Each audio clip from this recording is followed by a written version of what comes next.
Hello, I'm Brian Kelso, marriage and family therapist. Welcome to this live YouTube event sponsored by St. Joseph Catholic Church in Modesto, California.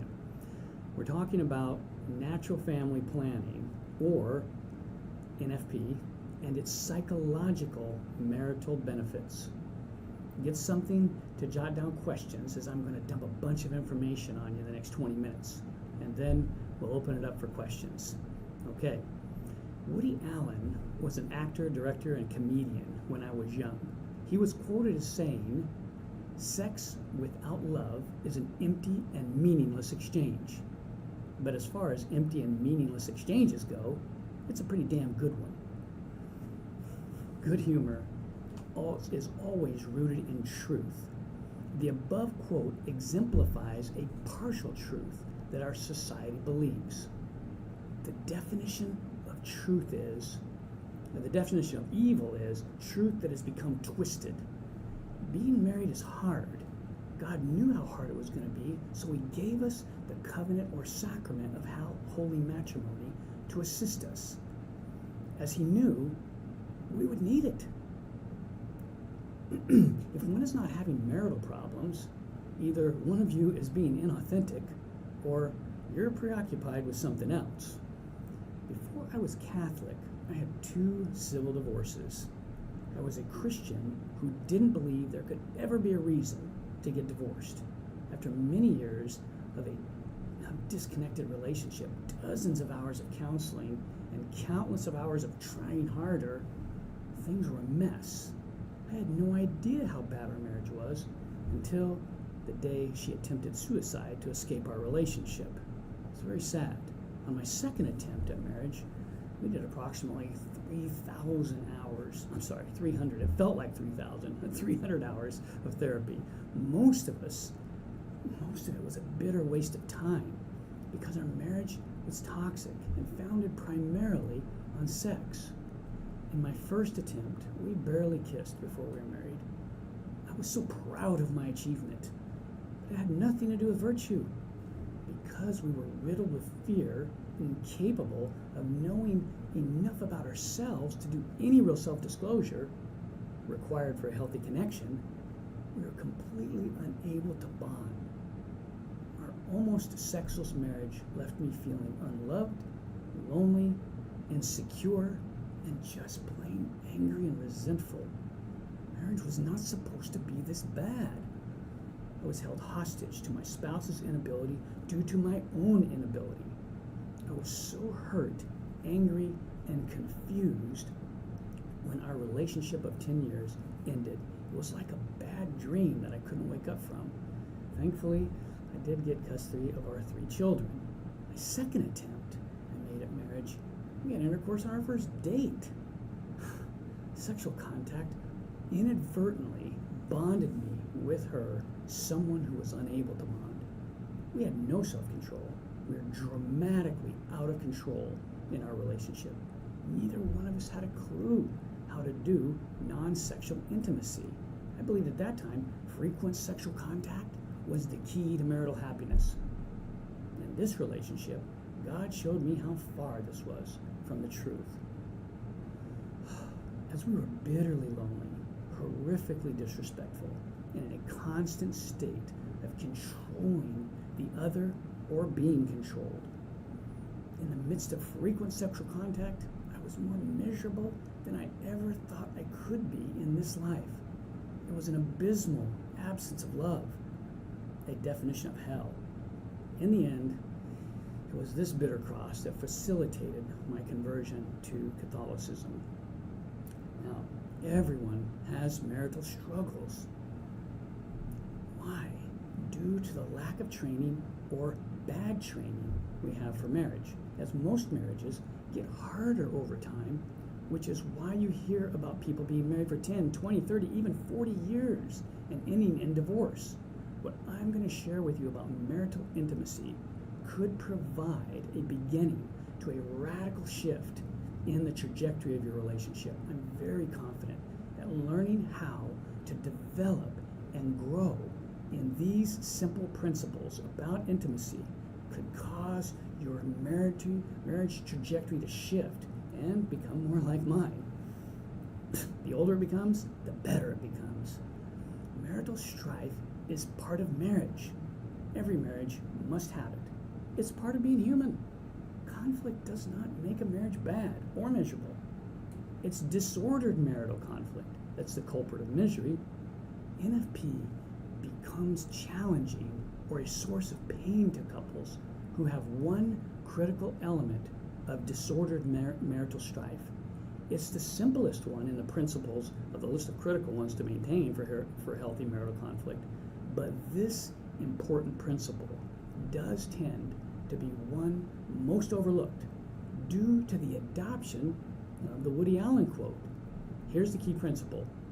Using sexual contact for something that it is not designed for critically damages marriages. Okay, so sexual contact for lesser goods attack God's design. Here are several examples of lesser goods. Attempting to use sex to feel close to someone, or using it to try to create a bond, or to disconnect from stress, or as they say nowadays, to get a dopamine dump.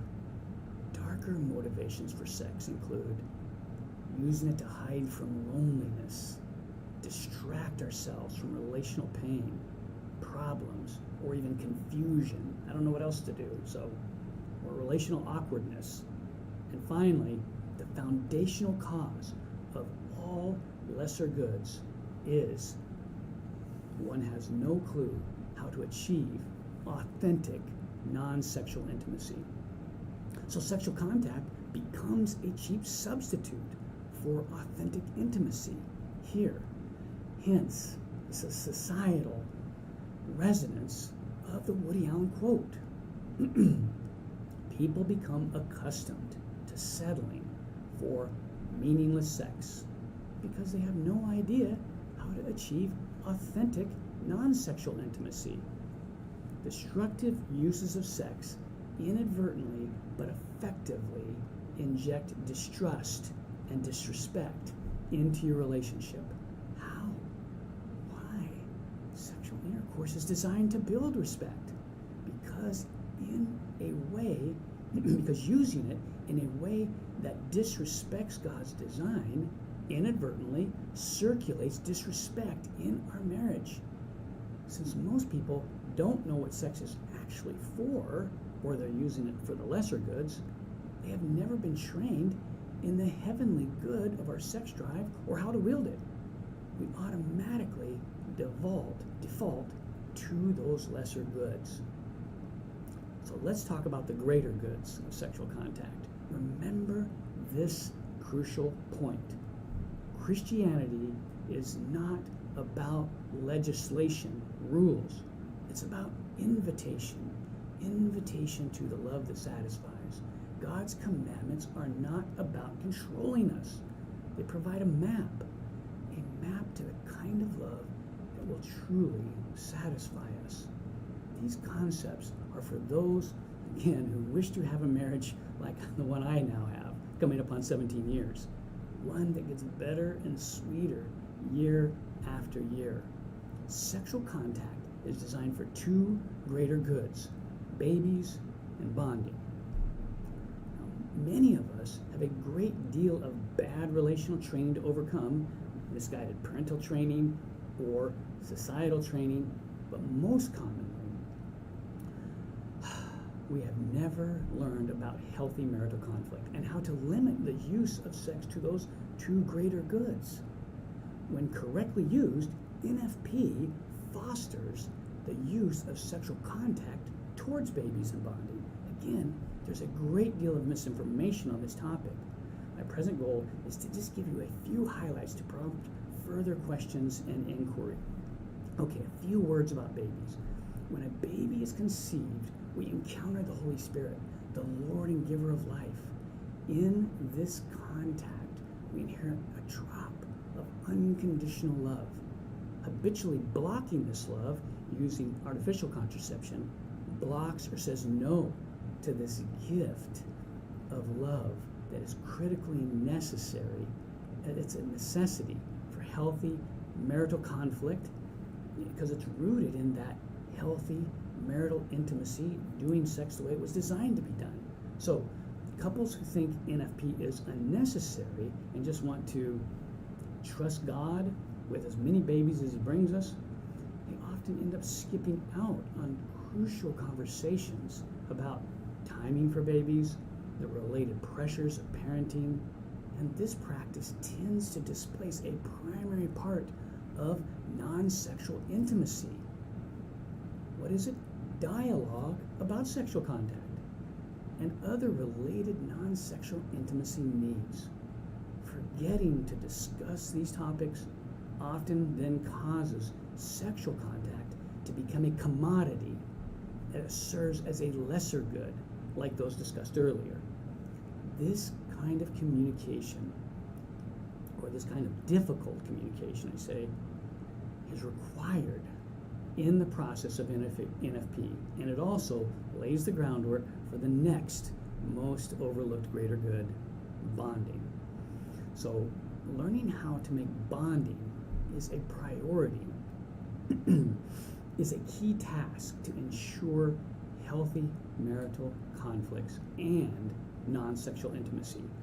How often do you and your spouse discuss improving your non-sexual intimacy?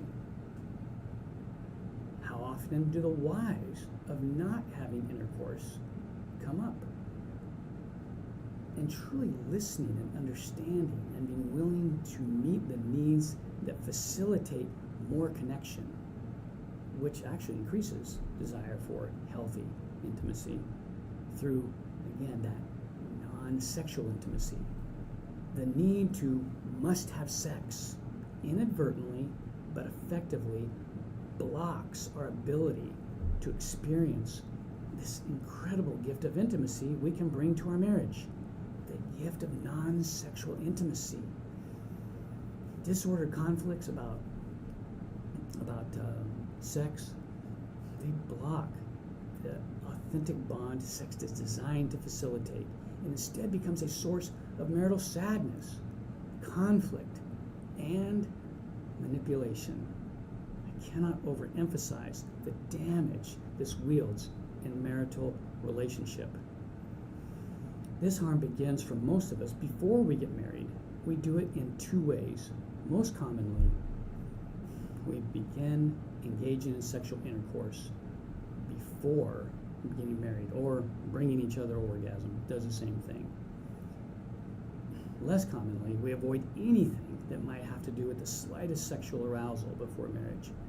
Healthy marital conflict takes self-control. Self-control is a muscle that is built in the same way a bodybuilder builds muscle, through flexing and straining.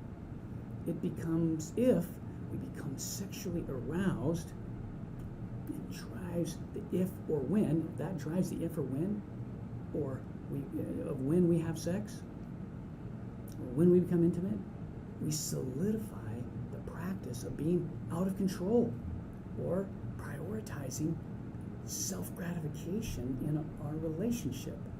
The same muscle it takes to channel our sexual desire towards service is the same muscle it takes to control other passions like anger, resentment, grudges, or petty reactivities, or fearful withdrawal from vulnerability and authenticity, especially bad habits of hiding behind sarcasm or other passive-aggressive actions. Passionate or emotional triggers that evoke a knee-jerk response are common in marriage. Ask any woman and most men, would you want to be married to someone who never touched you except when they wanted sex, or only to conceive a baby? Even more dramatic, do you wish to be married to a spouse who cannot control their fear, their anger, their sadness, or other reactive type feelings? The answer is obvious.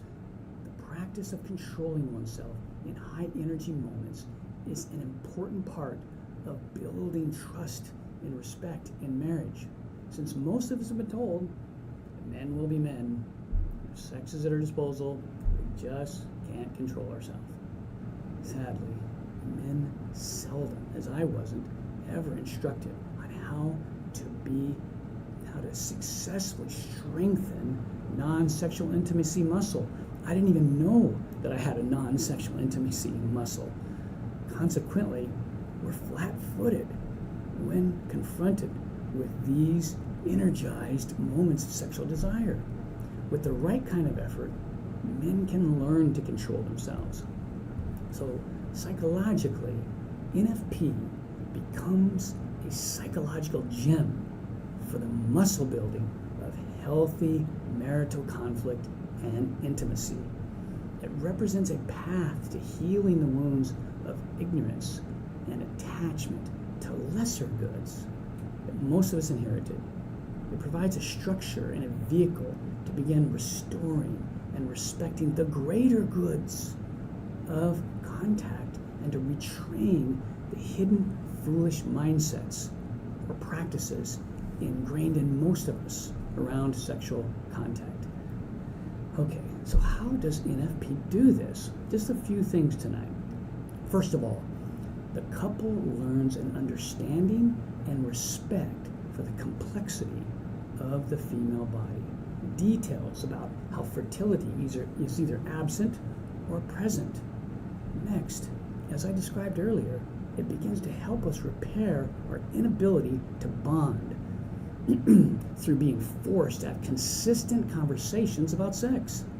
When couples are artificially contracepting or having regular sex and leaving it all up to God, hard discussions surrounding sexual intimacy related to sexual contact are often not required. Instead, respectful discussions around the frequency of sexual intercourse get dumbed down to something like, do you feel like it? Or worse yet, can you tolerate it tonight? So, during periods of fertility, sexual desire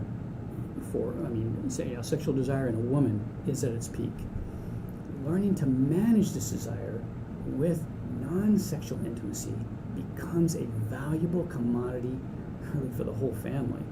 Parents can learn how to be in control of themselves during moments of high energy. How many of you would like to have parents that did that?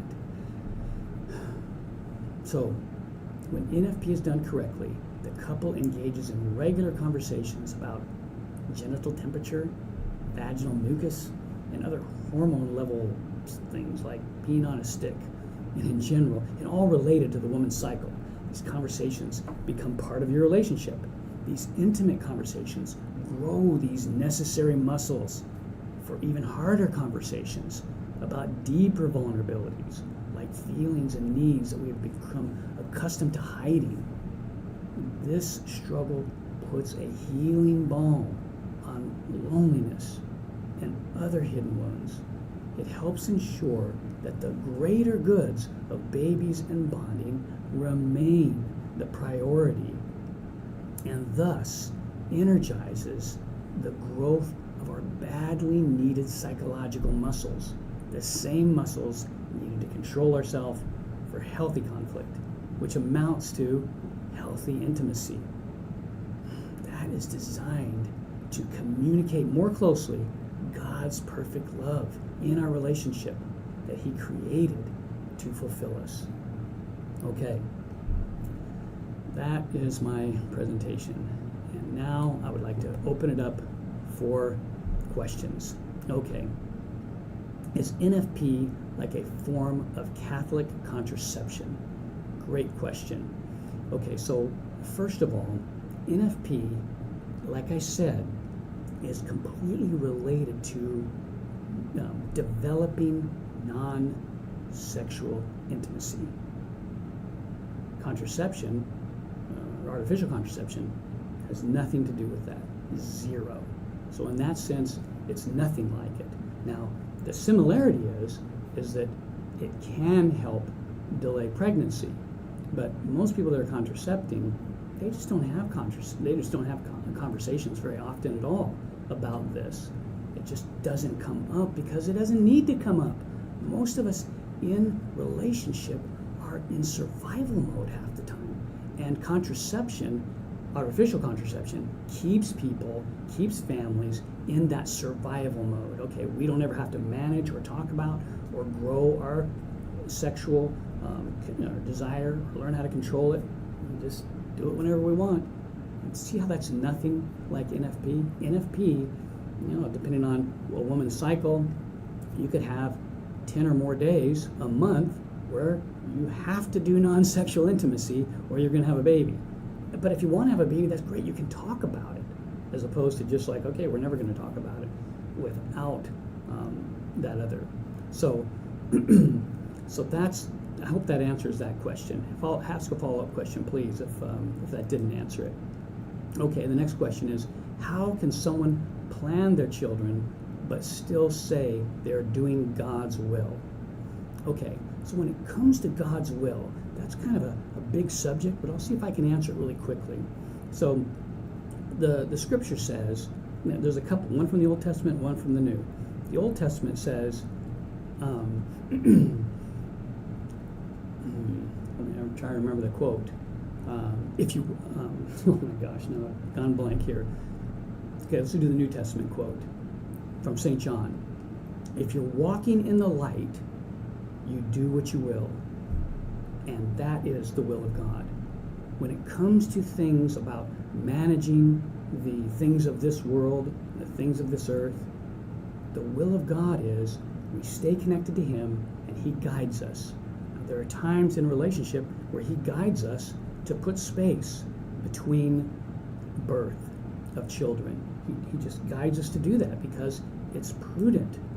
And sometimes it's prudent to have less children because of what people are called to do. But we listen to the voice of God. And that's how we kind of determine the will of God. The Old Testament quote, now I remember, if you delight yourself in the Lord, He will give you the desires of your heart. So delighting yourself in the Lord now, it becomes this thing where God is my source of happiness. It's not sex. It's not how many children I have, how many children I don't have. It's God. And walking in the light means I'm more interested in staying connected to God than I am managing the things of this earth. Now, are we called to manage the things of the earth? Of course. But we will manage them according to the will of God when we keep first things first. And that's keeping the first thing first is staying honest about your own limitations and about the limitations of your family, the limitations of your spouse, and being honest about that rather than trying to power through and make ourselves be faithful with something that we're actually not, that we're not down for. And I've talked to many Catholic couples who have had lots of children before they were ready, and it wasn't like it was a bad thing. Of course, God uses that, but so many feel the pressures of it and don't have the freedom to be honest about the limitations of what they believe. And again, it's about discussing, about having discussions. That's really what this is about, is facilitating authentic, non-sexual intimacy. And so that is the will of God. So another way of saying it, and Jesus in the Sermon on the Mount, He said, let your light shine, that men may see the good work in you and glorify God who's in heaven. So again, the main thing is we're downloading this love of God that says, my thoughts and my feelings matter. If I'm weak, I get to say I'm weak, and I still get to be loved. If I get to say, hey, God, I can't bear any more children right now, I need your help. But again, I'm delighting in God to be the source, not me or other things. I hope this makes it clear. Please ask a follow-up question if that doesn't answer your question. Right now, I don't have any other questions up, so feel free to ask any more questions if somebody wants to. In the meantime, while I'm waiting, I'm going to share a few resources. Now, if you haven't heard of Theology of the Body, it's a critical way of starting to understand the value and the goodness of one's sex drive, because that's part of what helped me in my healing from this disordered past that I had. It was the motivation. As St. Paul says, the more sin there is, the more grace there is. So I was really looking for understanding of the meaning of my sex drive. And so in the Theology of the Body study, I found this book to be the greatest introduction. This is called, as you can see the title here, Fill These Hearts. So this is by Christopher West, and this is my favorite first book. It's relatively simple, it's relatively short, but it kind of meets us where we are in the culture, and I highly recommend that as a starting place. If you want to know more about contraception and how it's quite different from NFP and how it's quite different from artificial contraception, this is a real good book by Patrick Coffin, Sex en Naturel.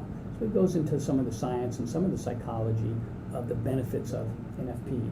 Highly recommend that. If you want to go to a more detailed theological dive into the theology of the body as it relates to marital sex, then I highly recommend this book. Because this one, Heaven's Song, it's really about the Song of Songs and the value of understanding how sex is designed to be a mirror or a shadow, a foretaste of how God loves us. It's the clearest picture, St. Paul says in his writings, how the conjugal act most reflects how God loves us. And that book, Heaven's Song, is a great introduction to those theological concepts. And the last one, now this book, I don't really like the title of this book very much. It should have been named a little differently, but it's good, and that is this book by Greg Popchak, Holy Sex.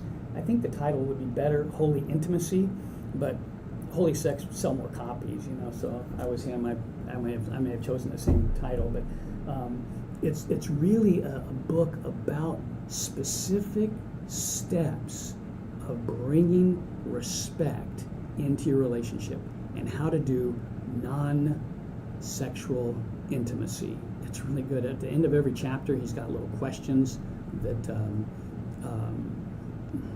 have a kind of help you self-reflect and helps you talk about stuff. So anyway, that's what I'd say about that. Okay, so then I got another question of what's the difference between the rhythm method and NFP modern methods?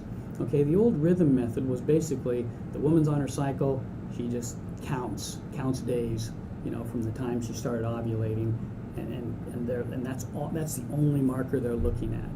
And of course, this is there's a lot of guesswork there, because nowadays, with the way women's bodies work, very few women have these cycles like clockwork.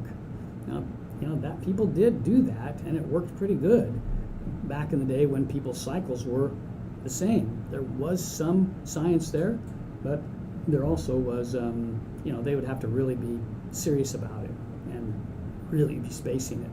But the modern methods are much more scientific. They're rooted in the science of a woman's body and the science of her cycle, and things like, looking at things like vaginal mucus. There's a way to look at that, and it tells you very clearly, oh, you're fertile, you're not fertile. And then there's other things that go with it, like temperature, and then there's the newer method that actually checks your hormone levels. Now, none of these can just go, you can't just take one thing. You take these things and you put them together in the flow of the woman's cycle. And so there's a bit of complexity to it.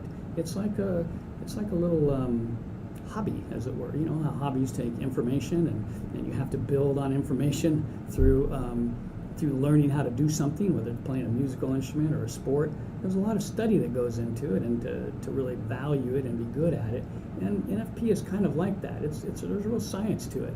But the science, what it does is it hooks us into this thing called non-sexual intimacy.